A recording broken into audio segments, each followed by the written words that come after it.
Okay, what we're going to talk about now is dimensioning, and this DVD that comes with your textbook, I understand it's not working with some of your computers, so that's why we're doing this. You all have access to it. This just make it a little bit more convenient.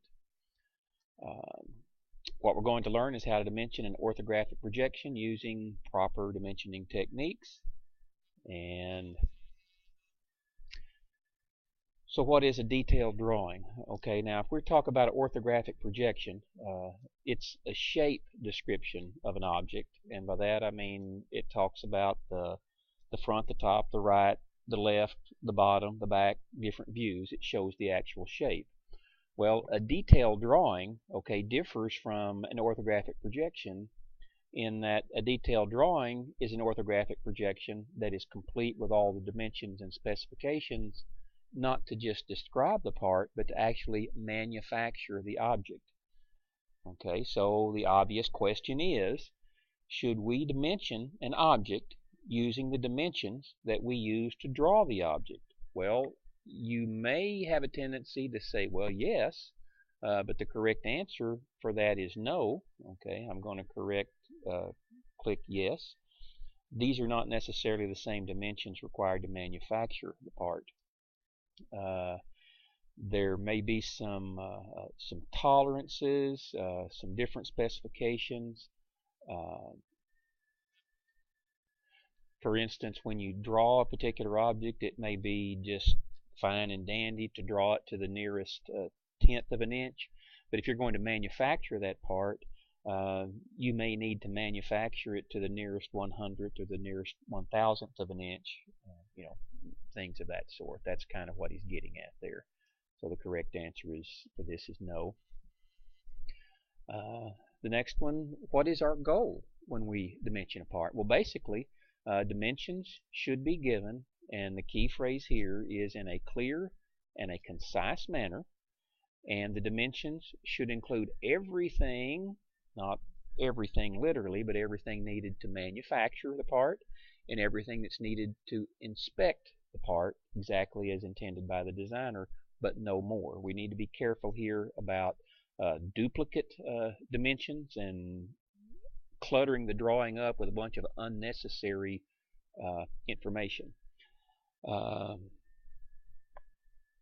We're going to look at dimension choices, dimensioning and locating features, dimension appearances, and techniques. Okay, features of a dimension. Okay, dimensions make use of three different types of lines, and all three of these lines are drawn continuous and they're all thin. So if there is a line that's associated with the dimension, it's not going to be dashed, dotted, or curved or anything like that. There are just three: dimension lines, extension lines, leader lines. They are continuous and they're thin, and you see examples of each one here.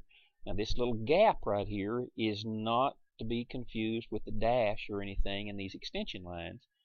It just means that there is a gap between the extension line and the visible line of the part. Alright. Leader lines, one type of line. Well, we got the dimension line, extension line, and leader lines. The dimension line is actually has arrowheads on either end. The extension line are these two parallel lines that extend from the part. You got your visible gap, and then these lines here with the arrows on the end pointing to a note, those are leader lines. Leader lines can be terminated three different ways.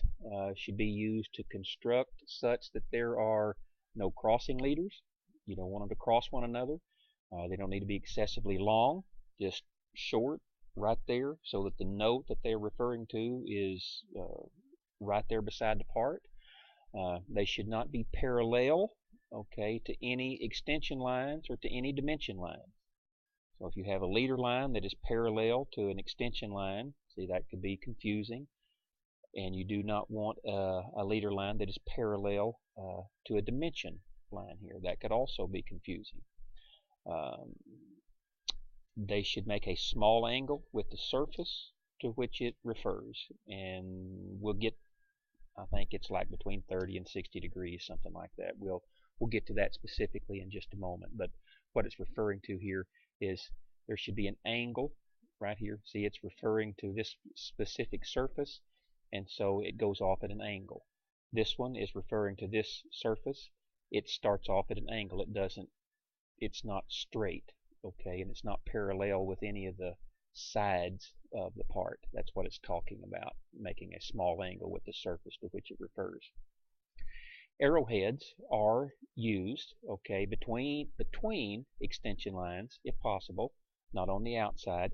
They can be used on the outside, but they should be on the inside if at all possible.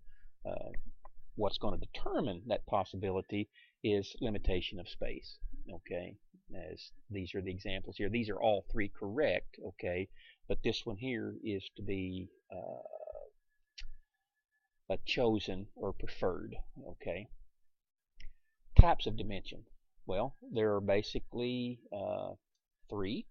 You got linear distances showing either horizontal or vertical distances. Angles, self-explanatory, angles between two surfaces or features of a part.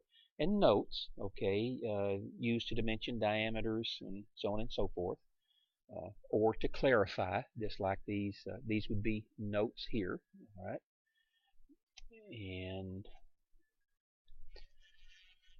all right, now then, we get the objective of this little exercise is to gain familiarity with common types of dimensions. And you'll notice here this is isometric view, and these two views here are the front view of an orthographic projection and the right view of an orthographic projection.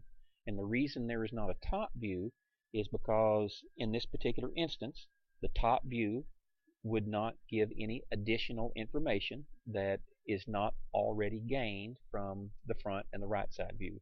Remember, the key here is to not duplicate dimensions, not give and unnecessarily clutter up a drawing.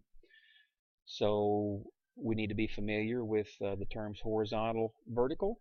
Okay, how many linear dimensions are there? Well, what that's asking is linear horizontal dimensions. How many lengths in the horizontal direction are shown on this drawing? Well, it turns out there's 5. Here's 1, 2, 3, 4, 5. So we click on that. Self-explanatory. Okay, now then it asks how many linear vertical dimensions are there. Vertical, up and down. Well, there's 1, 2, 3.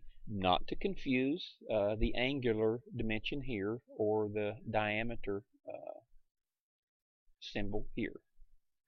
So we're going to click 3 there. How many angular dimensions are there? Well, we've mentioned that already. There's just 1. Okay, now you might be confused. Okay, this does give a diameter, but it's not specifying a particular angle. Okay, this is the one angular dimension. And then how many leader line notes are there? Well, we've alluded to that already, and there's just 1. Okay, and that's right there. All right. Now then, lettering, we're going to kind of not spend any time talking about that because we're already into the software aspect of our class, and you're not going to actually be lettering by hand. But, okay, when you use the software to do text or to insert text into your drawing, you do need to be aware of the fact that uppercase letters should be used for all lettering, okay, unless lowercase is required for some particular reason. And the minimum height of your lettering, which you will be able to determine, okay, and set with the software, is given right here.